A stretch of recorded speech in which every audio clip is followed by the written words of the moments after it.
4.13 총선 공식 선거운동 중반, 텃밭을 다투는 더민주와 국민의당이 자체적으로 바라본 판세를 분석했습니다. 부동층 향배와 전략적 선택 여부가 관심사입니다.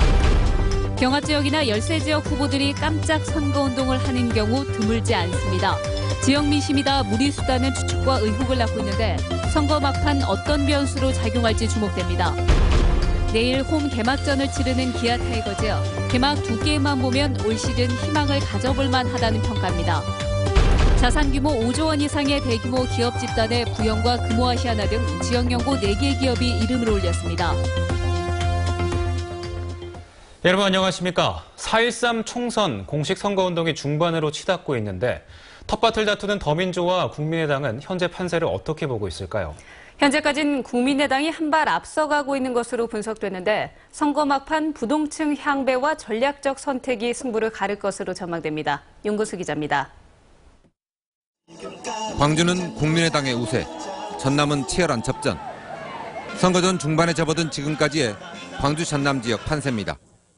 국민의당은 권은희 후보가 나선 광산을 한 곳만 경합 우세, 나머지 7개 지역은 모두 자당 후보의 우세로 잘하면 싹쓸이도 가능하다고 분석하고 있습니다.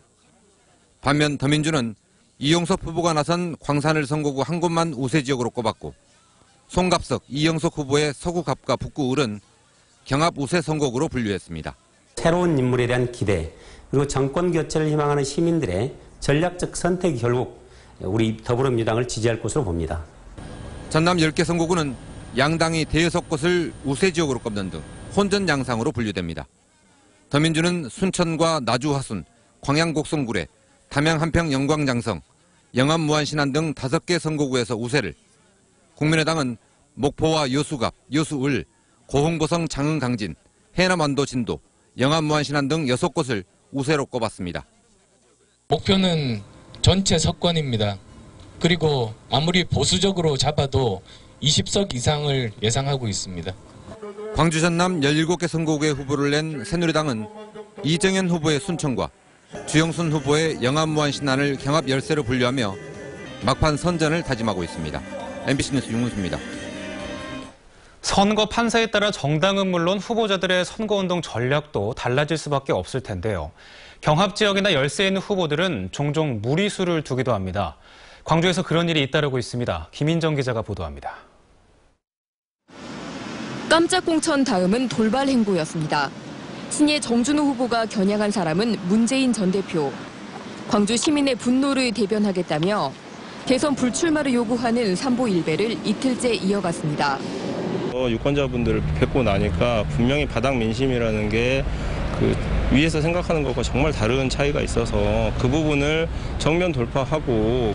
정치 신인의 패기 어린 도발은 문재인 전 대표의 호남 지원 여부를 둘러싼 전 현직 대표의 신경전에 기름을 부었습니다. 인기 드라마를 패러디한 국민의당 권은희 후보의 포스터 논란은 해명과 사과에도 끝없는 설전의 중심이 됐습니다. 새누리당의 반발과 비판이 잇따랐고 동명이인인 대구의 권은희 후보가 광주 권은희 후보의 사퇴를 촉구했습니다. 정당으로까지 불똥이 튀자 안철수 대표는 있을 수 없는 일이었다며 직접 사과해야 했습니다. 당 전체를 뒤흔든 두 후보의 행보는 지역 민심의 반영이라는 해석부터 무리수 아니냐, 나부터 살고 보자는 노림수 아니냐까지 다양한 추측과 의혹을 낳았습니다. 판세가 굳어지기 전에 승부수를 띄워야 하는 상황에서 개별 후보들의 돌출 행보가 선거 전 막판 변수로 부상할 수도 있습니다. MBC 뉴스 김인정입니다. 기아 타이거즈가 내일 광주에서 홈 개막전을 치릅니다. 지난 주말 NC와의 경기 내용만을 보면 올 시즌 충분히 희망을 가져볼 만합니다. 김철원 기자입니다. 지난해 상대 전적 5승 11패로 절대 약세를 보였던 NC와의 개막전. 하지만 기아 타이거즈는 호락호락하지 않았습니다.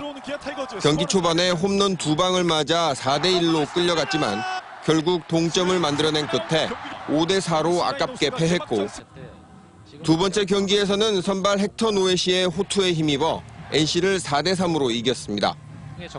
홀쭉해진 나지완이 호수비에 이어 팀의 시즌 첫 도루까지 성공하면서 달라진 올 한 해를 기대하게 했습니다. 김기태 감독의 말대로 끈질긴 야구, 재미있는 경기를 펼친 겁니다. 쉽게 지지 않고 또 어떤 게임이든 팬 여러분들과 하여튼 정말 박진감 넘치고 마지막까지 최선을 다할 수 있고 또 토요일 경기에서는 부상에서 5년 만에 돌아온 곽정철이 감격의 세이브를 따냈습니다. 곽정철 1792일 만에 세이브에 기아 성공합니다. 타이거즈는 내일부터 LG를 홈으로 불러들여 3연전을 치릅니다.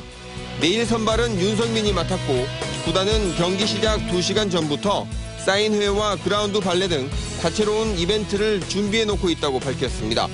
MBC 뉴스 김철원입니다. 자산 규모 5조 원이 넘는 대기업 집단에 광주 전남 4개 기업이 이름을 올렸습니다. 이들 기업들은 계열사 간 상호 출자가 제한됩니다. 이계상 기자입니다. 자산 총액 5조 원 이상인 대기업 집단은 전국적으로 65개 기업입니다. 이 가운데 광주 전남 지역에서는 부영과 금호아시아나, 중흥건설, 금호석유화학 등 모두 4개 기업이 포함됐습니다. 부영의 자산 총액은 20조 4천억 원으로 지난해보다 6단계 오른 21위로 뛰어올랐고 금호아시아나는 금호석유화학이 계열사에서 떨어져 나가면서 25위에서 28위로 3단계 하락했습니다. 중흥건설은 지난해 처음으로 대기업 집단에 이름을 올린 뒤 1년 만에 자산 총액이 7조 6천억 원으로 늘어나서 전체 50위로 9단계나 껑충 뛰었습니다. 금호석유화학은 금호아시아나로부터 계열 분리되면서 올해 처음으로 대기업 집단에 포함됐고 자산 총액 5조 1,400억 원을 기록했습니다. 한편 대기업 집단에 포함된 기업들은 계열 회사 간 출자나 채무 보증이 금지되고 비상장사의 중요 사항과 대규모 내부거래 이사회의 의결 사항 등을 공시할 의무가 있습니다. MBC 뉴스 이계상입니다.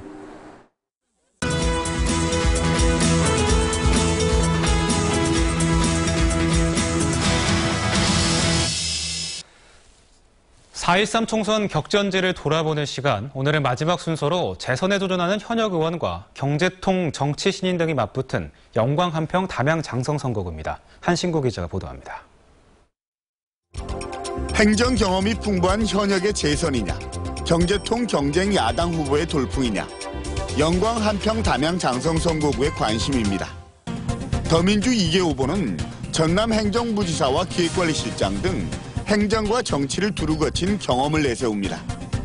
지난 2014년 보궐선거 때 전국 최고 득표율로 당선된 이후 꾸준히 지역구 주민들과 함께 소통하면서 원칙과 정도를 지키는 정치를 해왔다며 일 잘하는 국회의원을 강조하고 있습니다.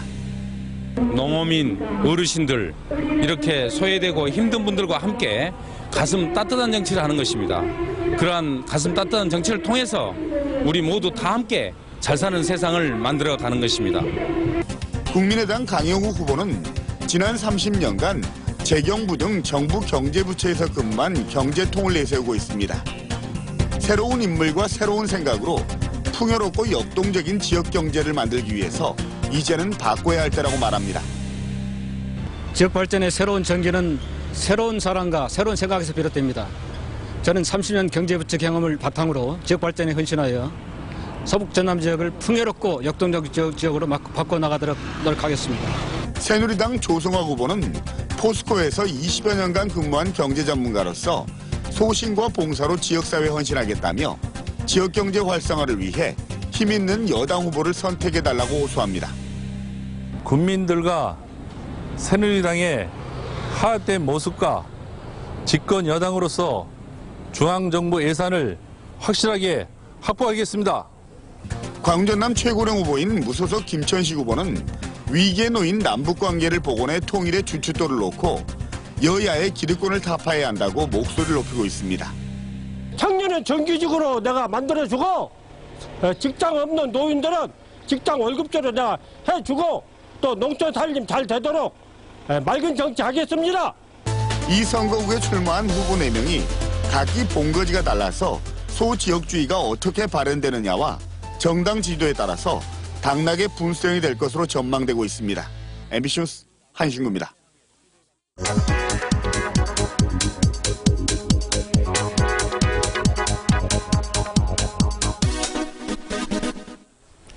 4.13 총선이 이제 열흘도 남지 않았습니다. 이번 20대 총선에 투표권을 행사할 수 있는 사람은 얼마나 될까요? 광주에서는 115만 8천여 명, 전남에서는 156만 5,600여 명이 투표를 할 수 있습니다. 지난 19대 총선과 비교하면 광주는 5만여 명, 전남은 4만여 명 정도 유권자 수가 늘었습니다. 투표는 유권자들의 권리이지만 모든 유권자들이 투표를 하는 건 아니죠. 지난 19대 총선 때 투표율을 보면 광주는 52.7%, 전남은 56.7%로 역대 두 번째로 투표율이 낮았습니다. 이번 20대 총선은 호남에서 야당이 경쟁하고 있는 데다 사전투표가 시행되는 첫 번째 총선이기 때문에 투표율이 올라갈 것으로 전망됩니다. 사전투표는 오는 8일과 9일 이틀 동안 진행이 되고요. 13일에 투표를 할 수 없다면 사전투표 기간을 이용해서 소중한 권리를 꼭 행사하시기 바랍니다. 카드뉴스였습니다. 옥중 출마한 강훈태 전 광주시장의 가족이 후보의 선거운동을 허용해달라고 호소했습니다.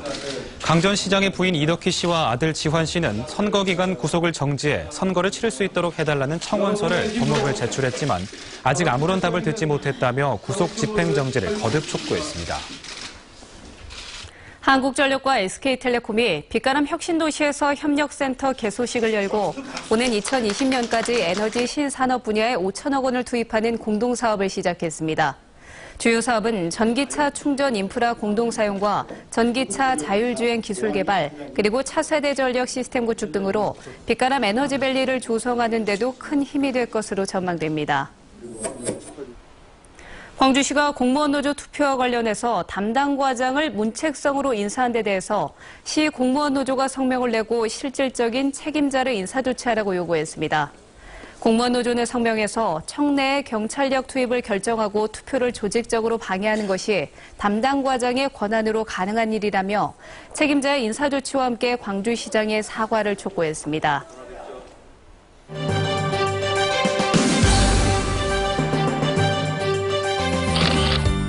민영배 광주 광산구청장이 수안지구 풍영정천의 악취를 해결하기 위해서 우수관로에 들어가 점검에 나섰습니다.